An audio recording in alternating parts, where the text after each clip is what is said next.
வாசல் எனக்கு தந்தார், திறந்ததை பூட்ட முடியாதே. திறப்பவர் என்னோடு இருப்பதினால், திறவுகோலை என் கையில் தந்தார். திறப்பவர் என்னோடு இருப்பதினால், திறவுகோலை என் கையில் தந்தார். யோவான் 15வது அதிகாரம் அதனுடைய 7வது வசனம், நீங்கள் என்னிலும் என் வார்த்தைகள் உங்களிலும் நிலைத்திருந்தால், நீங்கள் கேட்டு கொள்வதெதுவோ அது உங்களுக்கு செய்யப்படும்.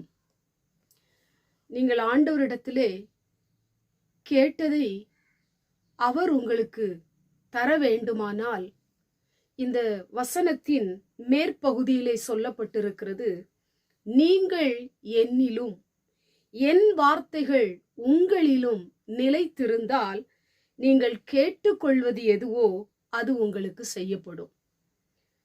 நாம் ஆண்டவரிலே நிலைத்திருக்க வேண்டும். ஆண்டவருக்குள்ளே நாம் வளருகிறவர்களாய் இருக்க வேண்டும்.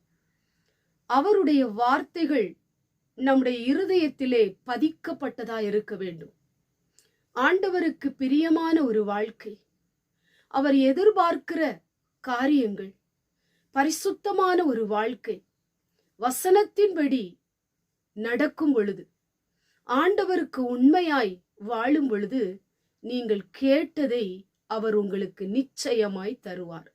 ஏனென்றால் வசனம் அதைத்தான் சொல்லப்பட்டிருக்கிறது. ஒரு மனுஷன் கர்த்தருக்குள் நிலைத்திருக்கும் பொழுது, கர்த்தருடைய வசனத்திற்கு கீழ்ப்படிந்து அதன்படி நடக்கும் பொழுது, ஆண்டவர் கேட்டதை கர்த்தர் கொடுப்பதற்கு சித்தமுள்ளவராயிருக்கிறார். இன்றைக்கு அநேகர் நம் ஆண்டவரிடத்திலே கேட்கிறோம், எனக்கு வேலையை தாரும், எனக்கு ஆசீர்வாதத்தை தாரும், எனக்கு மேன்மையை தாரும், எனக்கு உயர்வை தாரும், இப்படி நிறைய காரியங்களை கேட்கிறோம். ஆனா நம்ம வசனத்தின்படி வாழுகிறது இல்லை, ஆண்டுடைய வார்த்தைக்கு செவி கொடுக்கிறது இல்லை, அவருக்குள்ள நாம நிலைத்திருப்பது இல்லை.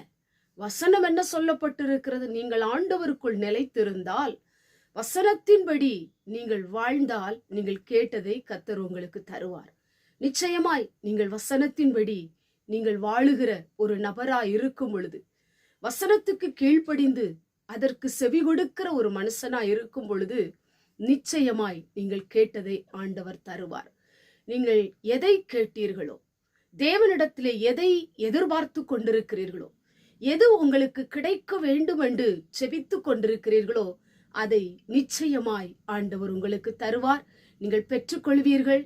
விசுவாசத்தோடு நம்பிக்கையோடு இந்த வசனத்தை பிடித்து கொண்டு ஆண்டவரிடத்துல கேளுங்க, கர்த்தர் உங்களுக்கு அற்புதம் செய்வார். கண்களை மூடி ஜெபம் பண்ணுவோம்.